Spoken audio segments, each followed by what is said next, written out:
Dark web மனித உடலுறுப்பு விற்பனை, போதைப் பொருள் கடத்தல் போன்ற பல விபரீத தொழில்கள் நடைபெறும் இடம் இந்த டார்க் வெப். உயிருள்ள மனித உடல் உறுப்புகளை வாங்குவது யார், விற்பது யார், என்ன நடக்கிறது இந்த டார்க் வெப்பில் பார்க்கலாம் வாருங்கள்.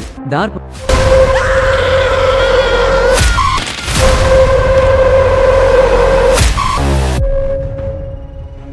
வெப் என்பது என்ன? கள்ளச்சந்தை போலவே இணையத்தின் கருப்பு பக்கமே டார்க் வெப் என்றழைக்கப்படுகிறது. டார்க் வெப் மூலம் போதைப் பொருட்கள் உட்பட சட்டவிரோதமான பொருட்கள் விற்கப்படுகின்றன. இணையத்தில் நடக்கும் குற்றங்களை தடுக்க உலக நாடுகள் விதித்துள்ள சட்டதிட்டங்களுக்கு இந்த டார்க் வெப் கட்டுப்படுவதில்லை, கண்டுகொள்வதில்லை.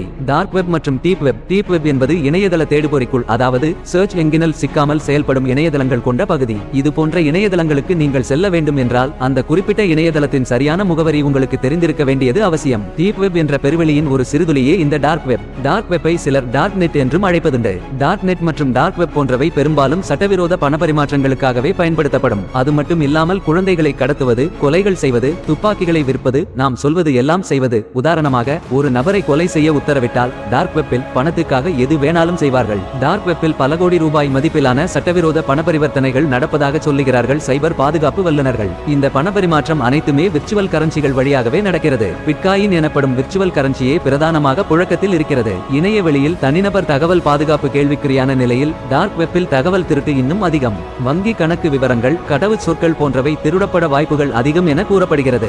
டார்க் வெப்பை அணுகாமல் இருப்பதே கணினிக்கும் உங்கள் தகவல்களுக்கும் பாதுகாப்பை அளிக்கும். நாம் பயன்படுத்தும் கூகுள் வெப் வெறும் 4% மட்டுமே. மிச்சமிருக்கும் 96% டார்க் வெப் தான். இன்டர்நெட் என்பது கடலில் மிதக்கும் ஒரு பெரிய பனிப்பாறை போன்றது. அந்த பனிப்பாறையின் மேல் பகுதி மட்டுமே நம் கண்களுக்கு தெரியும். அதை பார்த்து எவ்வளவு பெரிதா என ஆச்சரியப்படுவோம்.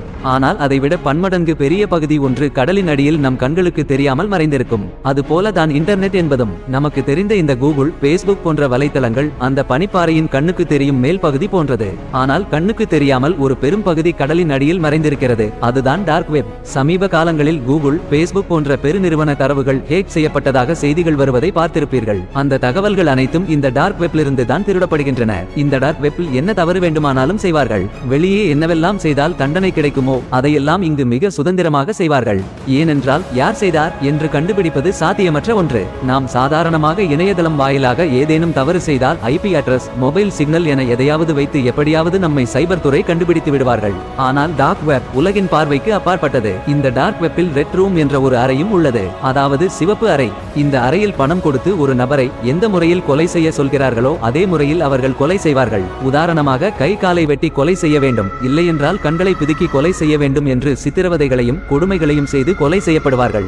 சரி, இப்படி பல தவறான செயல்கள் டார்க் வெப்பில் நடைபெறுகிறதே, இதை யார் கண்டுபிடித்தது, எதற்காக கண்டுபிடித்தார்கள் என உங்களுக்குள் பல சந்தேகங்கள் இருக்கலாம்.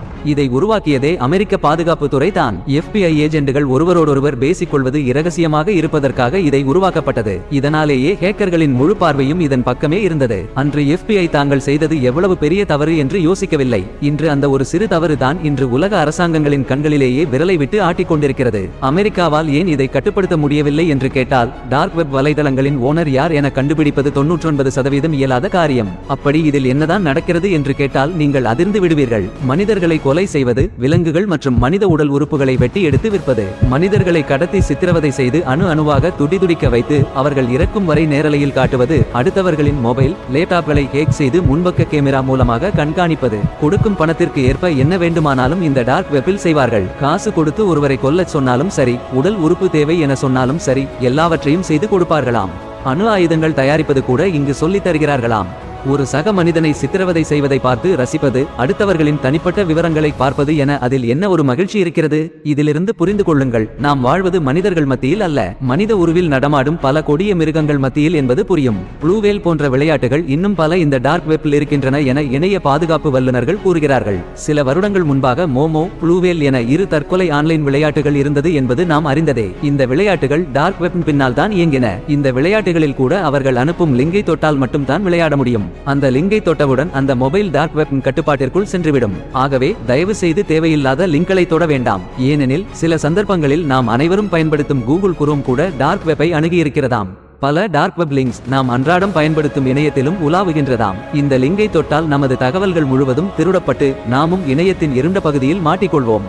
நாம் அன்றாடம் பயன்படுத்தும் இன்டர்நெட் வேகமாக இருக்கிறதா என நாம் கவனிக்கும் அதே நேரத்தில் பாதுகாப்பானதாக இருக்கிறதா எனவும் கவனித்தால் பாதுகாப்பாக இருக்கலாம். உங்கள் பாதுகாப்பு உங்கள் கைகளில் மட்டுமே. நன்றி.